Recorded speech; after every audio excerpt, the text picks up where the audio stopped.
ಮಂಗಳೂರಿನ ಹೊರವಲಯದ ಉಳ್ಳಾಲದ ಕುತ್ತಾರಿನ ಮದನಿ ನಗರದಲ್ಲಿ ಒಂದು ದುರಂತ ನಡೆದಿದೆ.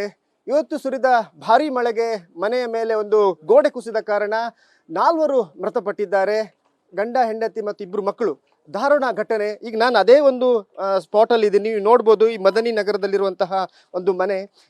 ಯಾಸೀರ್ ಅನ್ನೋರ ಮನೆಯ ಮೇಲೆ ಸಿದ್ದಿಕ್ ಎಂಬವರ ಮನೆಯ ಗೋಡೆ ಕುಸಿದು ಬಿದ್ದಿರುವಂಥದ್ದು. ಈಗ ನೋಡ್ಬೋದು ನೀವು ಯಾವ ರೀತಿಯಾಗಿ ಈ ಮನೆಯ ಮೇಲೆ ಕುಸಿದಿರುವಂಥದ್ದು. ನಿನ್ನೆ ರಾತ್ರಿ ಊಟ ಮುಗಿಸಿ ಎಲ್ಲ ಇಡೀ ಕುಟುಂಬ ಮಲಗಿತ್ತು.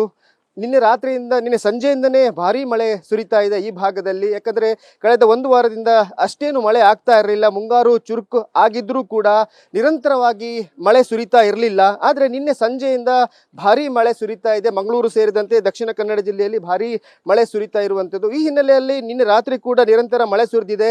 ಇಂದು ಮುಂಜಾನೆ ಈ ಭಾಗದಲ್ಲಿ ಈ ಒಂದು ದುರಂತ ನಡೆದಿರುವಂಥದ್ದು. ಯಾಸೀರ್ ಎನ್ನುವರ ಮನೆಯ ಮೇಲೆ ಗೋಡೆ ಕುಸಿದು ಬಿದ್ದಿರುವಂಥದ್ದು. ಈ ಹಿನ್ನೆಲೆಯಲ್ಲಿ 4 ಕೂಡ ಮೃತಪಟ್ಟಿದ್ದಾರೆ. ಯಾಸೀರ್, ಅವರ ಪತ್ನಿ ಹಾಗೆ 2 ಮಕ್ಕಳು ಕೂಡ. ಈಗಾಗಲೇ ಈ ಭಾಗದಲ್ಲಿ ಹಿರಿಯ ಪೊಲೀಸ್ ಅಧಿಕಾರಿಗಳು ಹಾಗೆಯೇ SDRF ಟೀಮ್ ಹಾಗೆ ಜಿಲ್ಲಾಡಳಿತದ ಅಧಿಕಾರಿಗಳು ಭೇಟಿ ನೀಡಿ ಈಗಾಗಲೇ ರಕ್ಷಣಾ ಕಾರ್ಯಾಚರಣೆ ನಡೆಸಿ 4 ಮೃತದೇಹಗಳನ್ನು ಕೂಡ ಮೇಲೆತ್ತಿರುವಂಥದ್ದು. ಈ ಭಾಗದಲ್ಲಿ ಭಾರೀ ಮಳೆ ಸುರಿದಿದೆ. ನೀವು ನೋಡ್ಬೋದು, ತುಂಬ ಒತ್ತೊತ್ತಾಗಿರುವಂತಹ ಮನೆ, ಇಕ್ಕಟ್ಟಾಗಿರುವಂತಹ ಪ್ರದೇಶ. ಈ ಹಿನ್ನೆಲೆಯಲ್ಲಿ ಒಂದು ಮನೆಯ ಹಿಂದೆ ಇನ್ನೊಂದು ಮನೆ, ಒಂದು ಮನೆಯ ಕೆಳಗೆ ಇನ್ನೊಂದು ಮನೆಯನ್ನು ಕಟ್ಟಿರುವಂಥದ್ದು. ಈ ಹಿನ್ನೆಲೆಯಲ್ಲಿ ಈ ಒಂದು ದುರಂತಕ್ಕೆ ಭಾರೀ ಮಳೆ ಹಾಗೆಯೇ ಮಣ್ಣು ಕುಸಿದಿರುವಂಥದ್ದು ಇದಕ್ಕೆ ಕಾರಣ ಅಂತಲೇ ಹೇಳಲಾಗ್ತಾ ಇದೆ. ಅಧಿಕಾರಿಗಳು ಈಗಾಗಲೇ ಬಂದಿದ್ದಾರೆ. ಈಗಾಗಲೇ ರಕ್ಷಣಾ ಕಾರ್ಯ ಮುಗಿದಿದೆ. 4 ಮೃತದೇಹಗಳನ್ನು ಈಗಾಗಲೇ ಹೊರತೆಗೆಯಲಾಗಿದೆ.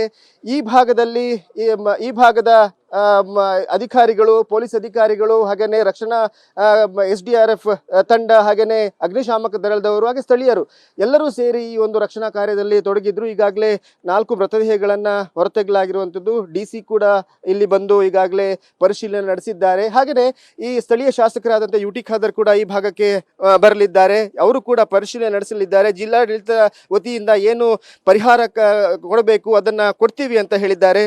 ಇನ್ನಷ್ಟು ಇದೇ ಭಾಗದಲ್ಲಿ ಈಗ ಮತ್ತೆ ಮಳೆ ಆಗ್ತಿರುವಂಥದ್ದು. ಮುಂಜಾನೆಯಿಂದ ಕೂಡ ಮಳೆ ಆಗ್ತಾ ಇತ್ತು. ಇವತ್ತು ಕೂಡ ಮತ್ತು 2 ದಿನ ಕೂಡ ಈ ಭಾಗದಲ್ಲಿ ಮಳೆ ಆಗುವಂತಹ ಎಲ್ಲ ಮುನ್ಸೂಚನೆಯನ್ನು ಕೊಡಲಾಗಿದೆ. ಈ ಹಿನ್ನೆಲೆಯಲ್ಲಿ ಅಲರ್ಟ್ ಆಗಿರಬೇಕು ಅನ್ನೋ ಜಿಲ್ಲಾಡಳಿತ ಈಗಾಗಲೇ ಸೂಚನೆ ಕೊಟ್ಟಿರುವಂಥದ್ದು. ಹಾಗೆಯೇ ಸಮುದ್ರಕ್ಕೆ ಮೀನುಗಾರರು ತೆರಳದಂತೆ ಈಗಾಗಲೇ ಸೂಚನೆ ನೀಡಲಾಗಿದೆ. ಮತ್ತು 2 ದಿನ ರೆಡ್ ಅಲರ್ಟ್ ನೀಡುವ ಹಿನ್ನೆಲೆಯಲ್ಲಿ ಎಲ್ಲರೂ ಜಾಗೃತರಾಗಿರಬೇಕು ಅಂತ ಈಗಾಗಲೇ ಜಿಲ್ಲಾಡಳಿತ ಸೂಚನೆ ನೀಡುವಂಥದ್ದು. ಕ್ಯಾಮರಾಮ್ಯಾನ್ ಪ್ರಶಾಂತ್ ಅವರೊಂದಿಗೆ Kiran news news first Mangaluru. News first ನಿರ್ಭೀತಿಯಿಂದ ನಿಮ್ಮ ಪರವಾಗಿ.